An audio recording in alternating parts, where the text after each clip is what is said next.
This is my lesson planning workshop. I've done this before with the STEM ambassadors when I was like, oh man, I was not interning, but I had a short-term staff permit through our CSU Stanislaus teaching credential program. So if you are a student who is part of that program or has questions about it, I'd be more than happy to answer some of those questions towards the end as well. But now I feel legit. I feel like I kind of know what I'm talking about a little bit more now this year. So I'm holding a lesson planning workshop. It's presented by me, Heather Friedberg. I'm a biology and CTE teacher at Enox and also a Stan State alum. And then honestly, I usually do Microsoft Teams, so bear with me as I navigate through this crazy distance learning or a digital environment as well. So who am I? This is me. One of my students took this picture of me a couple days ago. It was the Friday before Halloween, and I felt like such a cool mad scientist, so I just had to like share it. Again, I teach like general biology, and I am one of the biotechnology, forensic biotech academy teachers as well, which at the same time, you may not know, but like a CTE is a credential that specializes in technical education. Because I had many years in the medical field, that I was able to work towards a credential that allows me to teach health sciences and medical devices as well. Also, I can also teach biotech at the high school level. I graduated from Stan State with my bachelor's of science in biology with a minor in chemistry, and thus I went on to be part. Dr. Bromer probably looks cooler than me now. But I also graduated with the credential program in my single subject as well. So my credential is in biology, and then I also right now have a preliminary credential, a CTE for health sciences and medical devices. And I also joke that I am a STEM ambassador OG. So around the first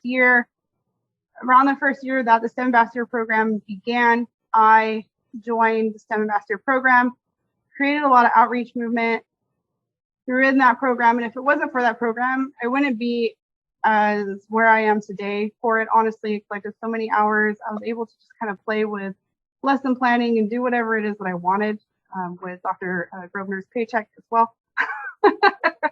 And then basically I had fun with it. I had an amazing time and I learned a lot, and I was way more prepared for the credential program because of it. I just felt like when I walked into a classroom, it wasn't brand new to me. I felt like, oh, I got this. I know how to manage this. Versus some of the people in the credential program may have never stepped in a classroom in front of a group of kids. And I'm glad that I had that stigma like already done so. So I'm unsure how many of you are in the program or not, or doing stuff, so we can address that as we go. So one of the things that I like to do in my classroom, and this is something that'll help you in distance learning or when you guys decide to go back to the classroom, is getting to know who your people are. So in the chat, I know it's like an icebreaker and it's 4 o'clock in the afternoon. Tell me your name, your major, and then who your favorite cartoon character is. Oh, tell me these things. So I want to know who it is that I'm working with in my meeting today. So your name, your major, and who your favorite character. Yes, we need more physics. Take the dog. And Finn the human. Cool. Liberal studies, SpongeBob. Oh, good. We need more sped people as well, too.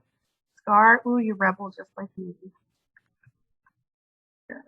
I have a liberal studies, so I'm assuming elementary school for my liberal studies multi-subject. Oh, multi-subject people. You're a whole different level. I have mad respect for elementary school teachers. Oh, I love Owl House.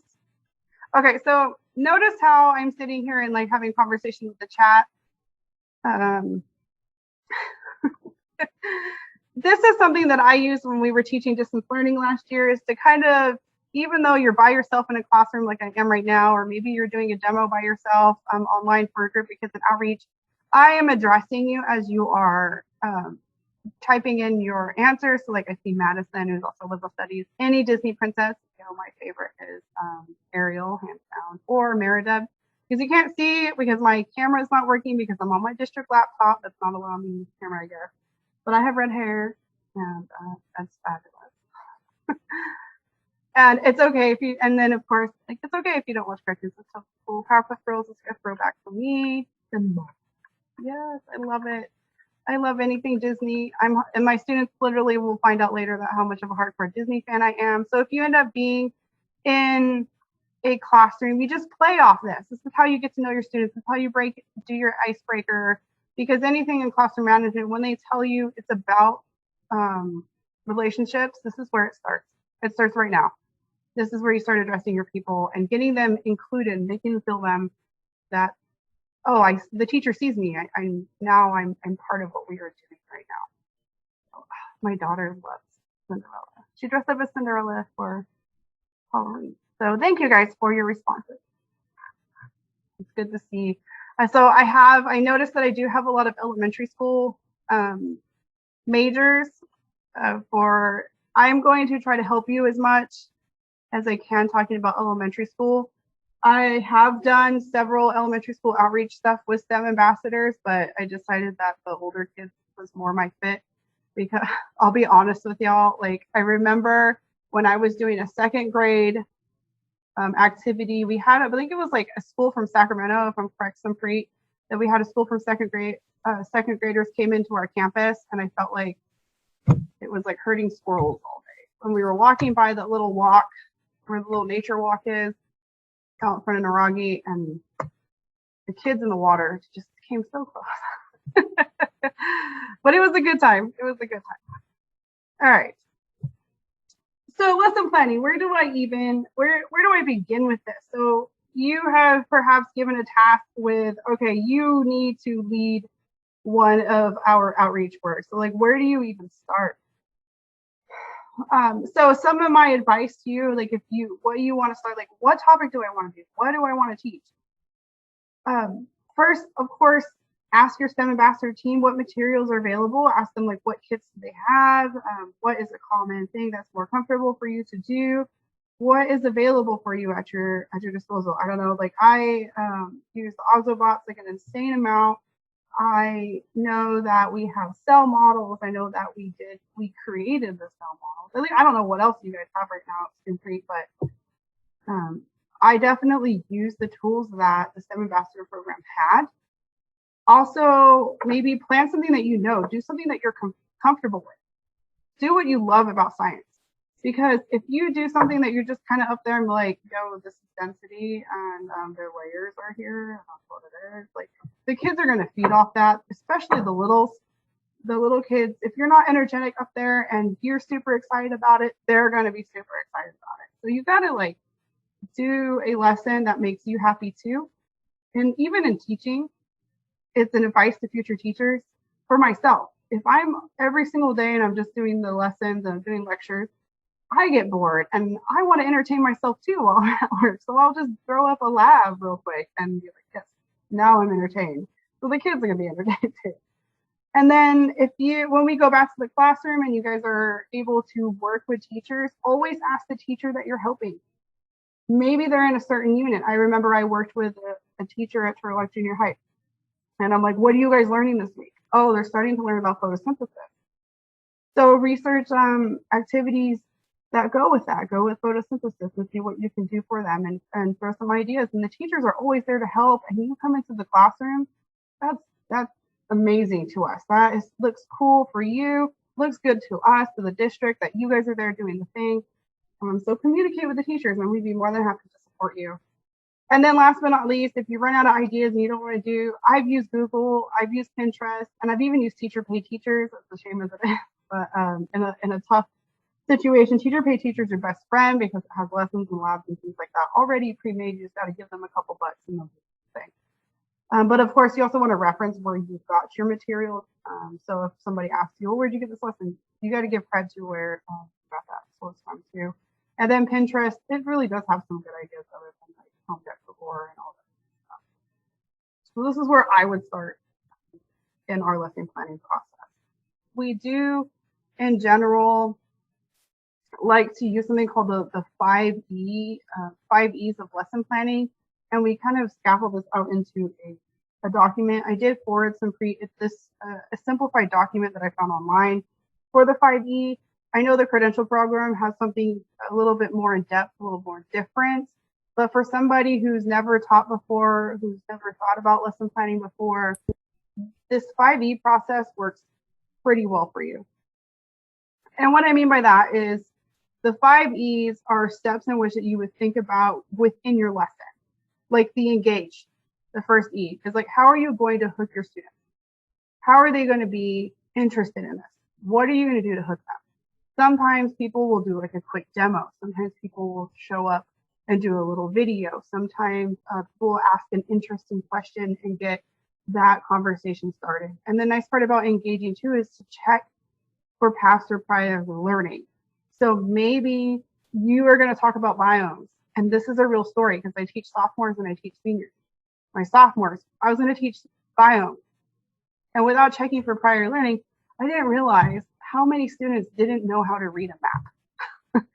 So checking for maybe some past learning, some skills, like what skills may they need to know before they even do your activity. And then the exploring portion of your lesson planning is them doing the activity, doing that lab. Students are exploring, working in groups. There's some form of hands-on lab. They're creating hypotheses and predictions. So that's them engaged in the lesson and engaged in the activity that you have them doing.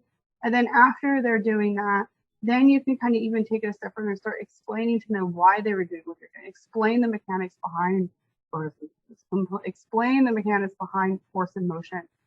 If you're doing like cute little Alka-Seltzer like rockets. And then elaborate and evaluation. Honestly, if you're doing these outreach programs, outreach lessons, you're more than likely just to stick to the engage and the explore, maybe a little bit of the explain, but the teacher themselves might take it a step further and do the elaborate and do the evaluate. That's why I have the evaluate highlighted in green on here, because that's where the assessments come in. That's where they explain their evidence for their conclusions and using that claim evidence-based thing. And to elaborate, the second step to the last, students will then apply what they learned to real-world scenarios, and they create fixes to their designs and their labs. And that's something I always ask in my labs anyway. What would you have done different? Where are your errors? Where do you think a human error could have occurred, and so on? Because we know that science is never perfect. So this is just kind of the basics of how we design a lesson. And I think, honestly, sometimes the stigma behind lessons that a lesson happens in a day, when in fact I could argue that a lesson actually happens over a matter of a couple days. So you might use the engagement like the first day, and the second day you're doing that lab, and then the third day you're doing your direct instruction, and then the fourth day you're elaborating, you're having them think back to what it was. Maybe you have some sort of outreach situation, maybe a speaker to elaborate on what they're talking about, and then the evaluation. That's where that quiz, that assessment comes in. So it could happen over days. It doesn't have to stress you out and happen like all 5 of these need to happen at once, even though it can, but it can definitely happen over a matter of years. So this is the template that I have added. I don't know how well you guys can see this, but I know that Simpri added a link to it in the chat. So if it's something that you want to use for future references, again, if you're part of the credential program, they're going to have you do something different. Up here, you put your is there a little pen? Sorry, I'm so excited about new tools. Woo! Okay, it's lighting. Okay, cool. So the standards in NGSS, I'll go over a really quick way to dissect those in just a second. Get to date, subject, topic. This is up to you. Lesson objective, basically, what do you want them to learn? We all, for those of you that are in the program, you know about SWOT. Students will be able to, what will they do? Will they analyze? Will they predict? You want to do some of those higher order thinking skills, possibly, instead of memorize that. But what do you want them to do by the end of this? What's the goal of it? And then, of course, materials and supplies. What are you going to need? I'm setting up a lab today. I'm having my students do coincidentally leaf chromatography, which I've done for our program before. And I had to sit there and really think, like, what materials do I need again? So that's very important. And I had to go around and find filter paper all over campus at the same time. And then how are you going to engage them? What's your introduction? What are they going to research? What are they going to investigate? How are you going to instruct it?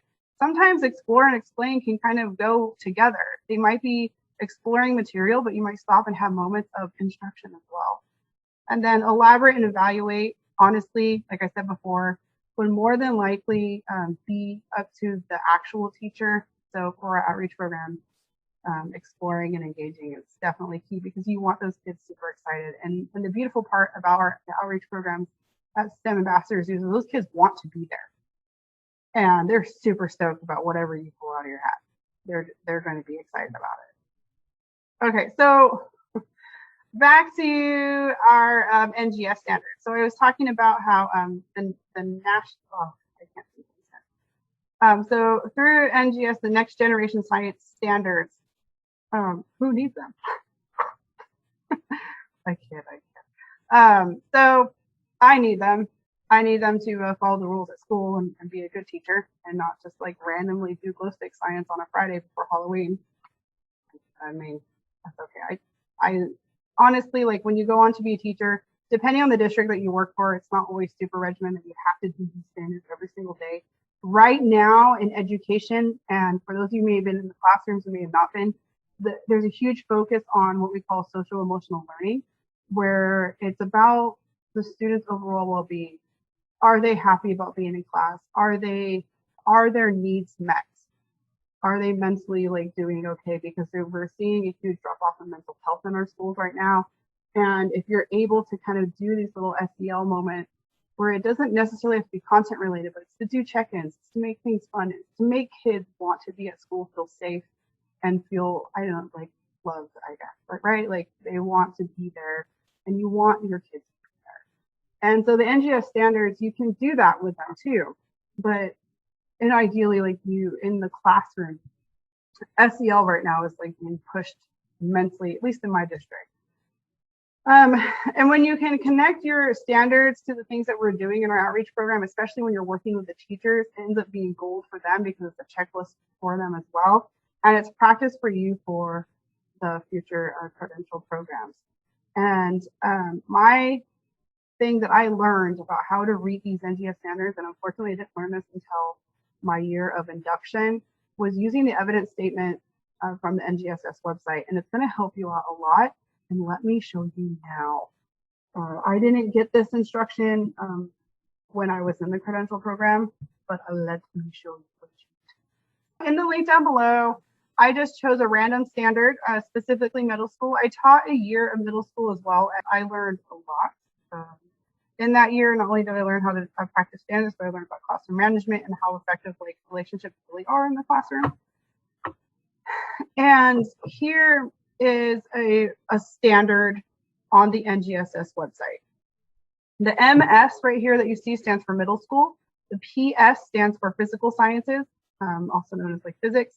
And then the 1-1 is just telling you about the section in which unit it is in. And then it really dissects here. It'll say students who can demonstrate understanding can be able to do all these things. And once you start reading it, you're like, oh man, that's a lot. And so this standard is saying that students should be able to understand how to develop models to describe the atomic composition of simple molecules and extended structures. So physical science, if you are scrolling through here and you notice that there's science and engineering practices, like how is that being incorporated? What are our DCIs or disciplinary core ideas? Meaning what are things that they should know already and what they should be getting there? And then cross-cutting concepts. Because in NGSS, all science is related. We can't have physics without chemistry. We can't have chemistry without biology, so on. Like it all works together, and that's why we have those cross-cutting concepts. And then right now, at least in my district, I think Turlock does it too, where they incorporate earth science in everything. And so I have to incorporate earth science in my biology. Chemistry has to incorporate earth science and so on. So where these evidence statements are over here on the right-hand side, where it says related evidence statements. So if you click on this standard, you know, it's MSPS 1-1, this is evidence statement, and you click on it, it dissects the standard for you. and you can scroll down right here. And where it says observable features and student performance by the end of the course. And these are the things that they want them to do in the standard. So it's telling you like, what are the components of the model? Students are going to develop models, composition, and it needs to have individual models, molecules, extended structures, and then substance. It literally tells you your limit. And as a teacher, when you're doing a lesson, you can almost come down here and just put a check mark. Got it, got it, got it, got it. And if you go into other content areas, whether it's like biology, chemistry, physics, and so on, it becomes, they're a little different. Some are longer, some are shorter than others, but definitely use this as a reference when you go to NGSS, and it will help you dissect those standards for those that need to use them, or if you want to use them for the outreach community, because schools love it when you can able to connect that material to the standard. You could go to the NGSS website and you can pick any of these standards. Like, so I'm going to go to the main website. So the website is on this website. Here you'll have like the standards, instruction assessment, planning, and all that good stuff. And then you can do a quick search. Usually I just go in here and I'll do by grade. I'll just stick it to middle school.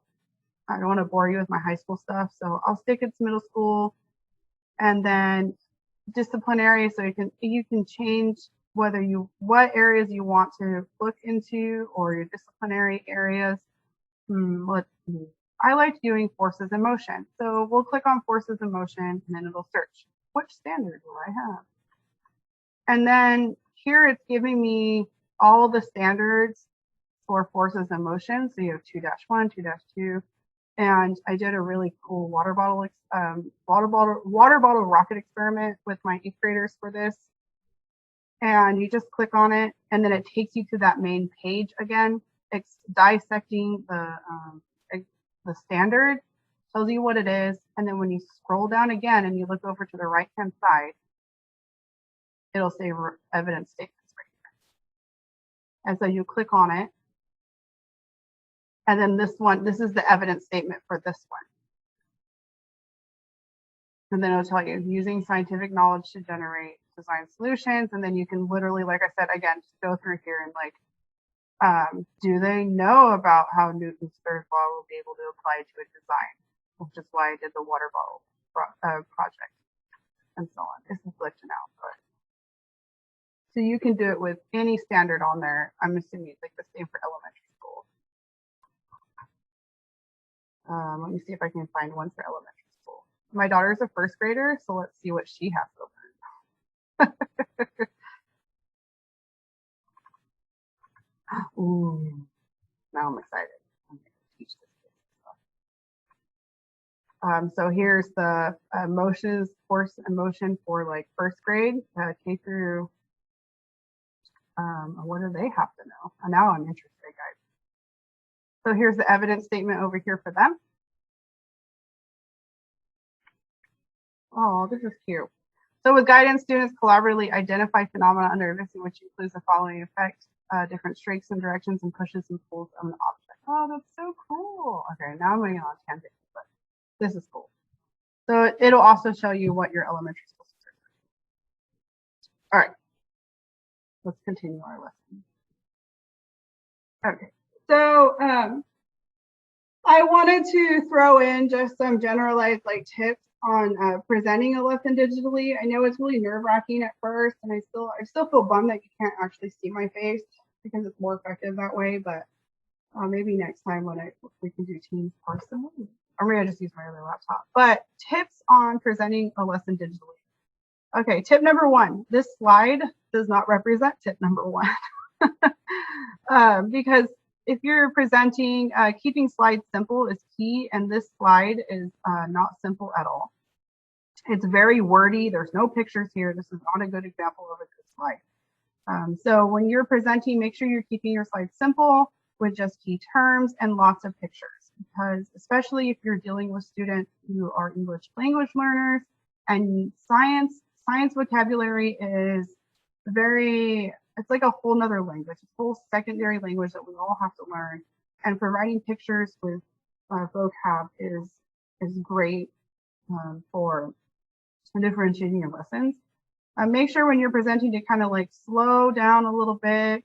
Don't be super crazy fast. I mean, I had a cup of coffee a little bit ago because teacher life, so I might be going a little quickly because I'm kind of running on a caffeine night right now anyway. But so slow down as the presentation is given, and remember to repeat information, especially vocabulary. Repetition is key. I know I'm like stuck on the photosynthesis thing, but that's something I had a lesson today with my sophomores over that. So I kept having to repeat chloroplast and chlorophyll. Chloroplast is such a blast. Chlorophyll fills it with green. And I swear I was doing it like over and over again to be obnoxious, but they will remember it now. An example that you might also say, like, evidence is information that helps a scientist figure out an answer to a question, and then have them repeat that vocabulary with you, especially the younger individuals. Evidence, have them say it again. Everyone say evidence. It also helps with your English language learners because now they don't feel so secluded. If it's a word that they're trying to say out loud, but everybody's doing it at the same time, so no one's really going to hear them say the word, so they feel a little more confident, like evidence, yeah, okay, I got it now. So that's having that verbal callback works really well for students as well. And then pick a demonstration the kids might be able to repeat themselves at home. Having at-home supplies allows them to feel included. I would also give them an FYI beforehand, like, hey, make sure you have these materials ready, and then do like a material check right at the beginning, like, do you have this, do you have this, and give them a minute or two to kind of like get it together. Using simple materials that they most likely have at home. I have a slide on the next slide that kind of gives some of those like examples. And then modeling. Modeling is key. Model everything you do. So if you have your camera on and you are doing like the baking soda vinegar like reaction, make sure you hold up your glass, both of them at the same time. And then if you want to make sure they're doing the same thing, have them mimic it, have them copy it. Say, I have my glasses up, let me see yours, like if they have their cameras on. And then have them like pour when you pour. And as you're modeling, it doesn't like create that chaos. In science, modeling is key, especially when you're doing labs. It also reduces accidents happening in the lab because lab safety is always emphasized. So especially if you're around glasswares and things like vinegar, even though it's not poisonous, there's always going to be that one kid who's going to smell it, want to drink it, and try to put it in their eyeballs. So you got to kind of like really sit there and be like, don't drink this, don't eat this, where's the goggles? It sounds repetitive, but there's always the one that's going to do the thing. So make sure you're modeling everything that they do. I would model it before they actually go off and do it. I've seen chaos where if you don't model it and you just put directions up, there's visual learners, there's all different types of learners, and just by putting directions and saying just go is not going to work.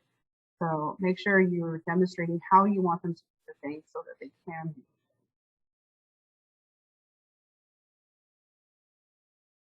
And then I've also included some digital resources that would help you. I usually use Nearpod. I'm sure most of you are familiar with that by now. Nearpod is it's like a slideshow, but it's interactive. So I can show a slide and then ask a question, or I can slow a slide and show a video. Slow a slide. Oh my gosh, I can't talk. I'm giving lectures all day today. Show a slide, and then you have a collaboration board. So you get everybody collaborating at the same time, or they're doing a matching activity. And I love it for my checking for understanding, for frequent checks for understanding. And Nearpod, I think, would be great for you guys as well. And then online games, I feel so bad. Like I wanted to put one together for you guys. I could pull one up for funsies if you want to, but one of my favorite online games is Gimkit. I know Kahoot is like the big thing, but creating one of these games for kids online, they know what to do, and it's gamification, and gamification just, especially with the little kids, I love it. And Gimkit is Kahoot, but extra. It's like what I tell my kids. It's better than Kahoot. It's superior to and I like it because you have different versions of games within it. We have one called like Humans versus Zombies, where it splits the class in half, where like half the class is humans, the other half is zombies, and we got to answer questions like compete, and then zombies win. There's like a Thanos Snap version. There's like an Among Us version in there too, where they all have to like collaborate and try to keep people off the ship at the same time. I've had so much fun. I jump in on there and I try to like beat them at the same time. So I get pretty competitive and I get all mad, but they're really good because you can ice other teams. You can stop them from like answering questions. You can take their points away, and I get attacked a lot. And then of course YouTube. You can show YouTube videos. My suggestion with YouTube videos, like if you want to show them as like a demonstration or to reiterate a topic, I definitely wouldn't go past 5 minutes. There's like a 3 to 5 minute like Goldilocks zone for videos. You go past that, kids start checking out, and it might as well be a movie day. So keep your videos like low on the minute point, just to reiterate whatever that point is that you're trying to do that day. But it works. YouTube videos will work they have their place. And most of the time for me, it's just to demonstrate what a molecule looks like. We were just talking about DNA replication and these really cool biotech videos. And they're just like a couple minutes long, and it's just the RNA polymerase singing along for any transcription. So then I also follow scientists on social media to help with information. And these are just a few of my scientists and my science teachers that I follow. Science Lessons That Rock. She's great. She teaches middle school, and I've stolen a lot of her lessons. Not stolen. I've bought a lot of their lessons. So is Science Mrs. Wow. Science Bob does a lot of cool like science experiments. Lab Shenanigans is if you just want a good laugh at making fun of biotech and things like that. That guy is like king. In fact, I was co-presenting at a conference, and he was the keynote speaker, and I was like, oh, I'm presenting with this guy. It's so great. And then the CA Science is the California Sciences for education for our state. And then Chemical Kim is like a newer chemist that's on Instagram, and I stole a couple of their demos on for Friday. This glow stick demo that's just like phenomenal. And you can also use free slide templates if you don't already know. I'm assuming that most of you may have known these ones by now too. Slides Go, Slides Carnival, and Slides Mania. In fact, the template that I'm using right now, I got from one of these resources to kind of make your slides cute and appeasing. And kids, they notice those things. I get compliments every now and then about my slides. Some of my students actually appreciate that they look neat or they look cuter. And I think it keeps them a little more engaged for certain types of learners. Those that are more artistic, they're like, oh, I like that the colors are there. And when we get to the holidays, I like to hide Elf on the Shelf in my slides too. I know they're high school kids, they love that stuff. Then another one, keeping students engaged in the chat. So like the silly question that I asked you in the beginning, have them respond with emojis. So for example, I would ask you, I don't know if there's emoji. Oh, there is emoji. So in the emoji, like I would ask my girls, okay, guys, tell me, how are you feeling right now about this lesson? And then you would use an emoji in the chat as your response. And that would be your CFU. Thank you, Fiona. And so I get to see like the cute little emojis pop in, and that way you know they're with you. So you could say something like, give me a thumbs up in the chat so they know that you're here. And then you start calling the names out, and you'd be like, I need 5 more people before I continue. Those would be like the appropriate responses for distance learning. And then have them type a certain number for CFU, meaning like, give me a 1 if this is good, and give me a 5 if this is trash. But no, seriously, like that's when you tell them, that's how you kind of check with them and make them included in the online learning. So some kids will just check out like after a while. Okay. And then these are some digital science lab ideas that I just kind of looked up for you guys, some that I've tried to with online. And so if you are kind of like, oh, I don't have any good ideas right now, you can do DNA extraction at home because it's soap and salt for the most part. I had my students last year extract pumpkin DNA. We just finished the DNA unit for my biotech kids, and we did it in class. And I had students like take pictures of their DNA extracted from it, and upload pictures to show me how proud they were that they were able to extract DNA from a pumpkin. Obviously, the strawberry is like the most popular one for them to do. So you can choose any fruit that is much more easier than pumpkins. Fingerprint analysis with family, just how, this is my forensic teacher in me, where you can do a fingerprinting, possibly outreach if you want to do, and have them compare their fingerprints with their family members, because we all know everybody has their own fingerprints. Yeast and sugar for fermentation, which is that picture that I have up there. I'm going to be doing that demo in a couple weeks with my students. Rainbow density columns are really cool. It's just them putting different levels of salt and water together and dyeing the water. And then if they layer it just right, it makes this really pretty, like rainbow. You can have them challenge them with drops on a penny and see how many drops of water they can get by using some form of little dropper. Have them create solar s'more ovens. We all love solar energy. Have them do an egg drop challenge. Have them create little containers for the egg drops and have them drop them off safe places in their house. It's not like have them climb on the roof, even though I know one of my 8th grade teachers had them. There's that one kid that's going to do the thing. And then of course the classic baking soda vinegar. Kids love that. You do different varying forms of that. Have them put it in in a plastic Ziploc bag, and then it kind of pops and makes a loud noise. You can use food coloring to kind of make it more exciting. And then I love pitfall traps. If anything, that Dr. Grosvenor and Simpre learned that. We made pitfall traps for an insect bio in your backyard, and those are always fun for kids to do in their backyard as well, so they can kind of collect different organisms and what they live. And I love kids that they can connect the material to literally what's in their backyard, what is local, what is good. And once they can relate to what's local, then they care about it. Versus if you just tell them about something that happens in Costa Rica, they're like, yeah, it's pretty, but why should I care, kind of thing. But once you tell them something more relatable, then they care. That's what I have so far for you guys in lesson planning and giving you ideas and trying to support some of you guys' learning process. Do you guys have any questions? Because questions are my favorite. I have a question. Sure. So I'm doing like a science lesson plan right now for like one of my classes. And what like creative ways do you do like your summative or formal assessments with your students? Is this like a unit assessment, or is it like a quick check-in for understanding? Like a unit assessment. So I don't know if you're familiar with CERs. I've used claim evidence reasoning for them. So they would have to make a claim about whatever it is that they're doing and come up with the evidence. And that evidence, of course, is explained in the reasoning, like how that evidence connects to whatever that scientific law is.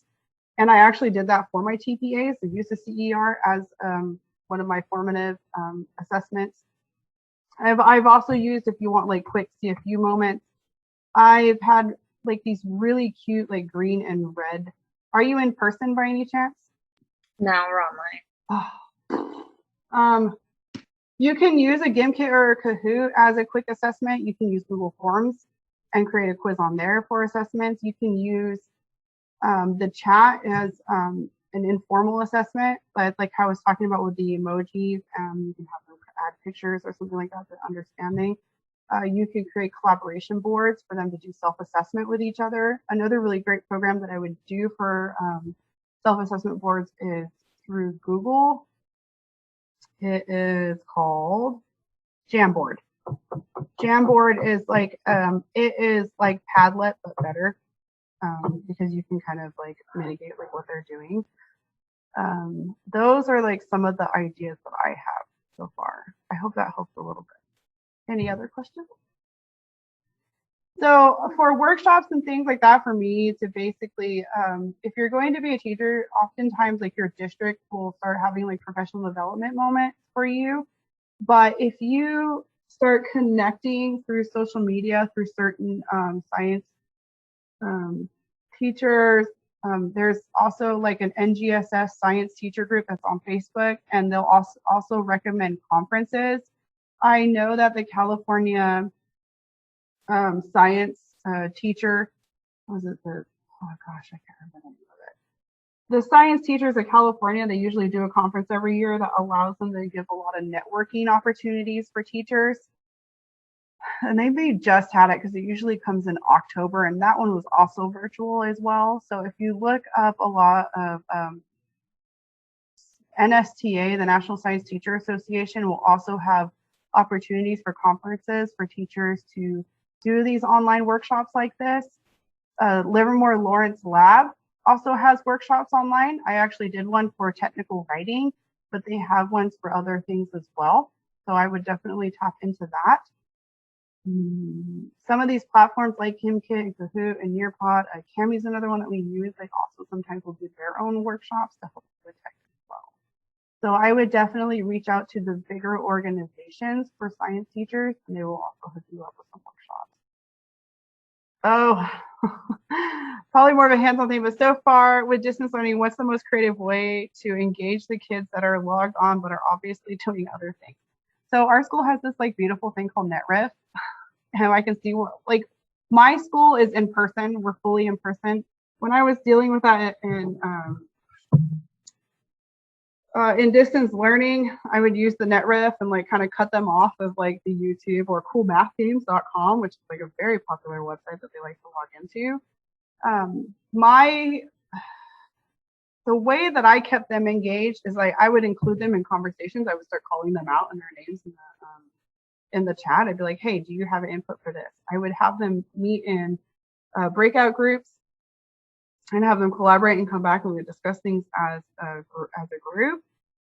Distance learning is really hard. Honestly, it's something that like all teachers struggled with, and I wish I had like a remedy about those kids that are obviously like doing nothing.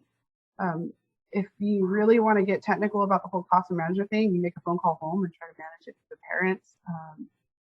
But if they're doing nothing online, and this is part of your STEM ambassador thing, there's nothing you can do. You can just like kick them out of the meeting.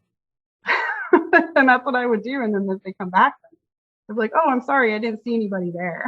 Kind of like play along with it. But I would also like, I would assuming like if you're up here and doing the song and dance and you're showing demos and showing them how to do the things, and the kids are obviously like doing nothing, or at least there's always going to be that one kid that's like doing nothing. But if you can call them out and just kind of engage them right away, call their name and say, hey, how are you doing today? Usually that kind of like wakes them up, like, oh, they noticed me. They noticed stuff. I'm not. I wish I had like a magic response for you, Dylan, on that aspect, because it was a huge problem last year for like all teachers to try to get those like kids engaged when they were doing nothing. But it goes back to like keeping them active in the chat. And having NetRef, which was me allowing to see what they were actually doing on their computer.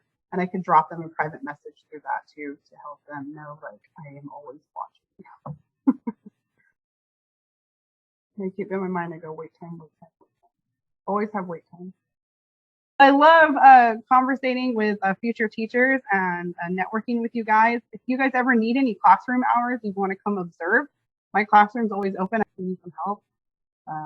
You might learn something from me, or you might not want to do something. I don't know. But it's good. You are so welcome, guys. Yes, I miss you guys so much. I'll have to drop in when next time I'm in Turlock and I'll come mess with you guys. You guys owe me, so you guys come to my classroom.